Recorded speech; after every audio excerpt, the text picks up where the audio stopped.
আসসালামু আলাইকুম ওয়া রাহমাতুল্লাহি ওয়া বারাকাতুহু। আলহামদুলিল্লাহ ওয়াসসালাতু ওয়াসসালামু আলা রাসূলিল্লাহ বাদ। সুপ্রিয় দর্শক শ্রোতা ভাই বোন, আমার পেছনে যে নদী আপনারা দেখতে পাচ্ছেন, এই নদীর নাম শুনেননি এমন কোনো মানুষ হয়তো পৃথিবীতে খুব কমই আছে। এটা হলো সেই ঐতিহাসিক নীল নদ।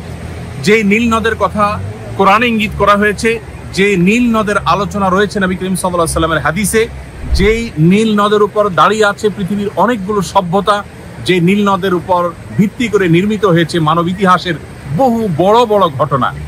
আমরা জানি কোরআনে কারীমে আল্লাহ রাব্বুল আলামিন মূসা আলাইহিস সালামের মাকে নির্দেশ করেছেন আনিকলিফিহি ফিত তাবুত ফাখলিফিহি ফিল ইয়াম, অর্থাৎ শিশু মূসাকে অত্যাচারী ফিরআউনের কবল থেকে রক্ষা করবার জন্য আল্লাহ তাআলা তার মাকে নির্দেশ করেছেন যে তুমি একটি কাঠের বাক্সে ভর্তি করে তাকে নদীতে ছেড়ে দাও।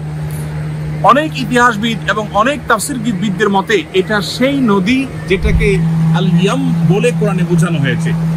এছাড়া বুখারী এবং মুসলিম একযোগে বর্ণনা করেছে যে প্রিয় নবী সাল্লাল্লাহু আলাইহি সাল্লাম মেরাজে আল্লাহ রাব্বুল আলামিনের অসংখ্য যে কুদরত তিনি প্রত্যক্ষ করেছেন, তার মধ্যে থেকে একটি কুদরত ছিল যে আল্লাহ রাব্বুল আলামিন তাকে 4টি নদী দেখিয়েছেন। যে 4টি নদী নবী করিম সাল্লাল্লাহু আলাইহি সাল্লাম প্রত্যক্ষ করেছেন মেরাজের রাতে, তার দুটি হলো বাতিনি বা অদৃশ্য, যে দুটি নদী প্রবাহিত জান্নাতে, আর দুটি নদী প্রকাশ্যে পৃথিবীতে প্রবাহিত। তার একটি হলো এই নীল, আরেকটি হলো ইরাকের ফুরাত। এবং এই দুটি নদী সম্পর্কে নবী সাল্লাল্লাহু আলাইহি সাল্লাম বলেছেন এই দুটি এবং জান্নাতে প্রবাহমান যে দুটি নদী, এই উভয় বরং 4টি নদীর মূল সূত্র হলো সিদরাতুল মুনতাহার গোড়া। কিভাবে সেখান থেকে এটি প্রসারিত হয়েছে, প্রবাহিত হয়েছে, সেটা একমাত্র আল্লাহ তাআলা ভালো জানেন।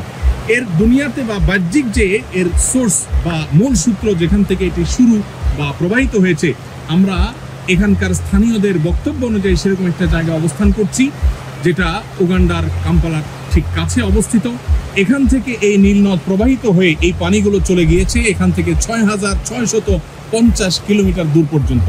সুবহানাল্লাহ, আল্লাহ তাআলা একটা সৃষ্টি কত বিশাল হতে পারে, কত বড় হতে পারে, তার জ্বলন্ত একটা সাক্ষী হলো এই নীল নদ।